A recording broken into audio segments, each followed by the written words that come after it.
Welcome back to another new video in SD bio. দেখো, SLST মেধা তালিকা অর্থাৎ final panel কবে প্রকাশিত হবে সেই ডেট জানিয়ে দিল এসএসসি, এবং কাউন্সেলিং কবে থেকে শুরু হবে তারও তারিখ জানিয়ে দিল এসএসসি। এই রকম খবর দুটো সংবাদ মাধ্যম, একটা বাংলা দৈনিক সংবাদ মাধ্যম, খুব জনপ্রিয় সংবাদ মাধ্যম, এবং একটা ইংরেজির জনপ্রিয় সংবাদ মাধ্যমে গতকাল কিন্তু সেই খবর জানা গেছে। আজকের বাংলা সংবাদ মাধ্যমের খবর এই দুটো আজকে তোমাদের কাছে শেয়ার করব। তার সঙ্গে স্বাভাবিকভাবেই যে প্রশ্নটা উঠছে যে নবম দশমের তাহলে ভেরিফিকেশান কবে শুরু হবে এবং নবম দশমের ইন্টারভিউ কবে শুরু হচ্ছে, তার সঙ্গে অনেকের প্রশ্ন যেটা দুশ্চিন্তায় রয়েছে যে ডব্লিউবিএসএসসি গ্রুপ সি গ্রুপ ডির এডিড অপশান দেবে কি দেবে না, দিলে কবে নাগাদ দিতে পারে বা তার এক্সাম ডেট কবে রয়েছে, এবং আপার প্রাইমারি নিয়েও অনেকে দুশ্চিন্তায় রয়েছে, কারণ অনেকেই আপার প্রাইমারি পরীক্ষা দেবে এবারে, এবং সেই আপার প্রাইমারির নোটিফিকেশান কবে আসতে চলেছে এই সম্পর্কে ডিটেলসে আলোচনা করব। ভিডিওটা শেষ পর্যন্ত দেখো, ভালো লাগলে লাইক করে বন্ধুদের শেয়ার করে দিও, চ্যানেলে নতুন হলে চ্যানেলটা সাবস্ক্রাইব করে দিও। প্রথমেই আসি, দেখো যে এসএলএসটির একাদশ দ্বাদশ তারপর নবম দশমে আসবো। কি খবর প্রকাশিত হয়েছে একটি বাংলা জনপ্রিয় সংবাদ মাধ্যমের আজকের খবর, সেটা বলা হচ্ছে উচ্চ মাধ্যমিক নিয়োগ মেধা তালিকায় 21 তারিখের মধ্যেই বলা হচ্ছে কি না, উচ্চ মাধ্যমিক স্তরের শিক্ষক নিয়োগের মেধা তালিকা প্রকাশের জন্য 21শে জানুয়ারি চূড়ান্ত লক্ষ্যমাত্রা রেখেছে স্কুল সার্ভিস কমিশন, আর কাউন্সেলিং শুরু করা হবে এ মাসের শেষ দিকে। সেটাও ডিটেলসে বলা আছে। কি বলা হচ্ছে না, উচ্চ মাধ্যমিক শিক্ষক মেধা তালিকা 15 থেকে 21শে জানুয়ারির মধ্যেই প্রকাশ করবে বলে জানাচ্ছে। কেন এই 15 থেকে 21 অর্থাৎ লাস্ট ডেডলাইন, যেটা ইংলিশ সংবাদ মাধ্যমে দেখো সেখানে বলা হচ্ছে WBSSC sets January 21 deadline to publish merit panel, অর্থাৎ মেরিট প্যানেল লিস্ট বা ফাইনাল প্যানেল লিস্ট তৈরি হবে লাস্ট ডেডলাইন 21শে জানুয়ারি। তার আগেই প্রকাশ করতে চাইছে। কেন প্রকাশ করতে চাইছে না, 23শে জানুয়ারি থেকে ছুটি পড়ে যাচ্ছে, তাই 23 থেকে 26 তারিখ পর্যন্ত ছুটি, তাই 27 জানুয়ারি থেকে তারা কাউন্সেলিং শুরু করতে চাইছে। কে?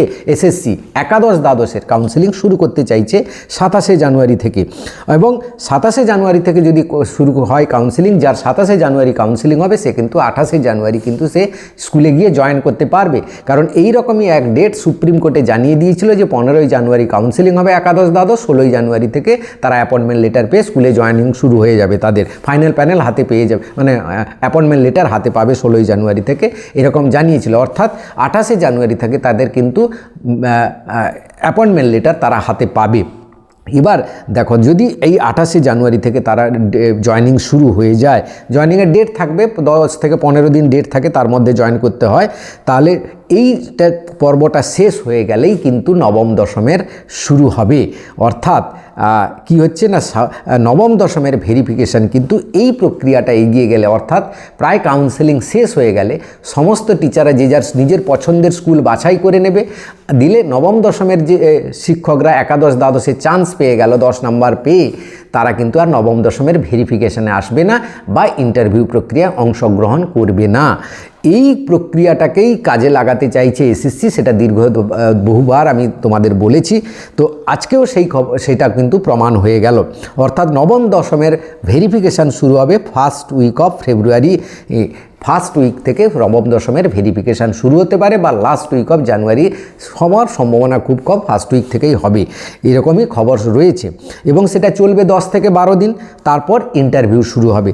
অর্থাৎ ইন্টারভিউ শুরু হবে সেকেন্ড উইক থেকে থার্ড উইকের মধ্যে, অর্থাৎ থার্ড উইক ধরে নাও ফেব্রুয়ারি মাসের ইন্টারভিউ প্রক্রিয়া শুরু হবে। ততদিনে একাদশ দ্বাদশের কাউন্সেলিং প্রক্রিয়া শেষ এবং তারা স্কুল বাছাইও শেষ, তারা স্কুলে গিয়ে জয়েন করে যাবে। তখন নবম দশমের যদি এইভাবে তারপর ইন্টারভিউটা নেওয়া হয়, তাহলে কিন্তু নবম দশমের শিক্ষকরা আর একাদশ দ্বাদশের শিক্ষকরা নবম দশমে আসবে না, কারণ তাদের স্কুল বাছাই হয়ে গেছে। এই চূড়ান্ত যে ব্যাপারটা, এটা কিন্তু খুব সুবিধে হবে যারা নবম দশমে ইন্টারভিউ দিতে যাবে। সেই জন্য সেকেন্ড লিস্ট বেরোনোর একটা যে প্রবল সম্ভাবনা রয়েছে, সেই সম্ভাবনাটা আরও ক্লিয়ার হয়ে গেল এই যে খবরটা বেরিয়েছে এই খবরের সূত্রে। তা যাই হোক, এবার আসি গ্রুপ সি গ্রুপ ডির ব্যাপারটা। দেখো, গ্রুপ সি গ্রুপ ডির এডিট অপশান আসবে কিনা অনেকেই প্রশ্ন করেছে এবং দুশ্চিন্তায় রয়েছে, কারণ ফর্ম ফিল আপের সময় সবার বহু ছেলেমেয়ের প্রচুর ভুলটাল থেকে গেছে। তো সেই কারেকশানের জন্য এসএসসি বা এসএলএসটি এই ক্যাটাগরি আপডেট নিয়ে বহুবার এডিট অপশান দিয়েছে এবং সমস্ত পরীক্ষাগুলোইতে দেখা যাচ্ছে বিগত কয়েক মাস ধরে প্রত্যেকটা পরীক্ষার জন্য এডিট অপশান আসছে। তাই এক্ষেত্রেও এডিট অপশান মাস্ট আসবে, দুশ্চিন্তা করার কোনো প্রয়োজন নেই, এডিট অপশান আসবে। সেটা কবে আসবে? এক্সাম ডেট ঘোষণা হয়ে যাওয়ার পর তার ঠিক 7 দিন থেকে 10 দিন আগে তোমাদের অ্যাডমিট কার্ড ডাউনলোড করতে হয় বা অ্যাডমিট কার্ড ডাউনলোড করার অপশান আসে। অ্যাডমিট কার্ড ডাউনলোড হওয়ার 7 দিন আগে বা 10 থেকে 7 দিন আগে তোমাদের এডিট অপশান দিয়ে দেবে, অর্থাৎ এডিট অপশান তোমাদের আসবে ফেব্রুয়ারির ফার্স্ট উইক থেকে সেকেন্ড উইকের মধ্যে। কেন এই কথা বলছি না, তার কারণ তোমরা জানো, আগেও বলেছি আমি যে এই পরীক্ষাটা ফেব্রুয়ারি মাসে নিতে চাইছিল এসএসসি, কিন্তু উচ্চ মাধ্যমিক এবং মাধ্যমিক দুটো পরীক্ষা, গুরুত্বপূর্ণ পরীক্ষা কিন্তু ফেব্রুয়ারি মাসে রয়েছে। ফেব্রুয়ারি 2 তারিখ থেকে মাধ্যমিক পরীক্ষা এবং 12 তারিখ থেকে উচ্চ মাধ্যমিক পরীক্ষা, 12 থেকে 27 তারিখ পর্যন্ত উচ্চ মাধ্যমিক পরীক্ষা চলবে। এবং এবারের যে উচ্চ মাধ্যমিক পরীক্ষা 4th এবং সেকেন্ড সেমিস্টারের যে এইচএস পরীক্ষা হবে, সেটা কিন্তু প্রত্যেকটা উচ্চ মাধ্যমিক স্কুলে হবে। এরকম নয় যে যেটাতে সেন্টার বা ভেন্যু রয়েছে সেটাতে পরীক্ষা হবে।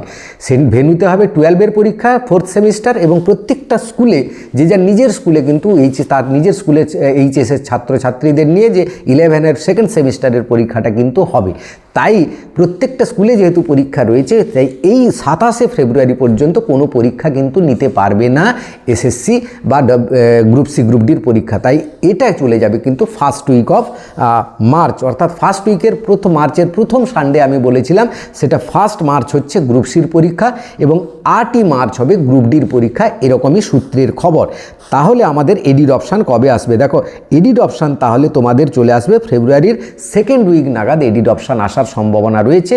তখন তোমরা কিন্তু 2 থেকে 3 দিন সময় পাবে, সেই সময় এডিটগুলো ঠিকঠাক করে নেবে, কারণ মেজর এডিট ভুল থাকলে কিন্তু তোমার ফর্ম কিন্তু ক্যান্সেল হয়ে যেতে পারে। এবার যেটা আসছে আপার প্রাইমারির যে নোটিফিকেশান, সেটা কি আসতে পারে ভোটের আগে? না, কারণ সবাই কিন্তু যেভাবে পিছিয়ে যাচ্ছে, এটাও কিন্তু অনেকেই পিছিয়ে ফেলেছে। দেখো, নোটিফিকেশান এই এসএলএসটির নবম দশমের প্রক্রিয়াটা, কাউন্সেলিং প্রক্রিয়াটা একটু এগোলেই কিন্তু, মানে ইন্টারভিউ প্রক্রিয়াটা শেষ হলে কিন্তু এর নোটিফিকেশান আসবে। তো ধরে নিতেই পারো সেই নোটিফিকেশান আসতে আসতে কিন্তু ফেব্রুয়ারি মাসের 3rd উইক বা সেকেন্ড উইক নাগাদ নোটিফিকেশান আসার একটা সম্ভাবনা আছে। কিন্তু এক্সাম কিন্তু ইলেকশানের আগে হবে না, এক্সাম হবে একদম ইলেকশানের পর, এটা কিন্তু শিওর। তাই যারা আপার প্রাইমারি প্রিপারেশান নিচ্ছ, যথেষ্ট হাতে সময় পাবে, তোমরা কিন্তু ভালো করে প্রিপারেশান চালিয়ে যাও। নোটিফিকেশান আসবে এবং পরীক্ষাও হবে, সে বিষয়ে কোনো সন্দেহ নেই, কারণ গেজেটে কিন্তু সেই কথা লেখা আছে। তাই গেজেটের এটা ওপাশ হবে না, হয়তো ডিলে হবে, কিন্তু পরীক্ষা 100% হবে। তো এই ছিল আজকের ভিডিওটা ভালো লাগলে লাইক করে সবাইকে শেয়ার করে দিও। Thank you for watching.